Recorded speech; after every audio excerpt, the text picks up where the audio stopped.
आई हो हासे लेख ठाई न हो।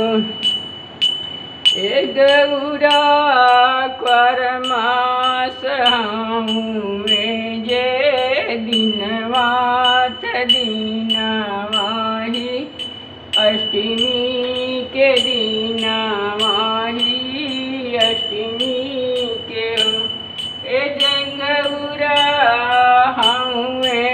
जे जीतिया बरतिया हो बरतिया तुम करिया हो बरतिया तुम करिया हो। ए गौरा लेली है सोनवा के जीवतिया हो पूजनिया तुम करिया हो पूजनिया तुम करिया।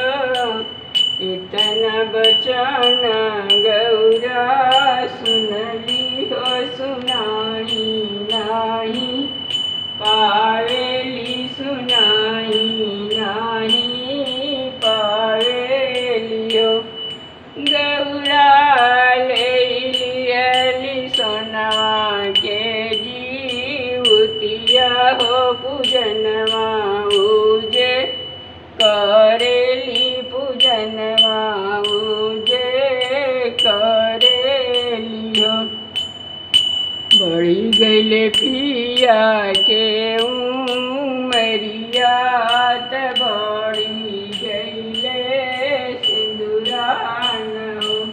ए ललना जम गईले पूतला लनवात बाबूलया मररस बाबूलया मररस।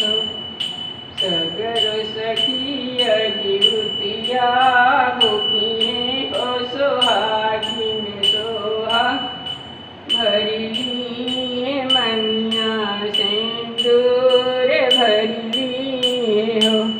ए गौरा मांग लगी है आना धाना सुनवा हो संपत्ति उजे भरी है हो संपत्ति उजे भरी हानि हो।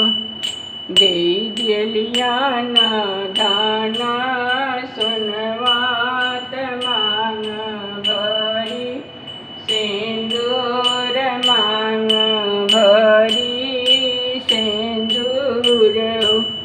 ए जीवतिया दे दिहली गोदी में लालनवा हो उमर उजे बढ़ो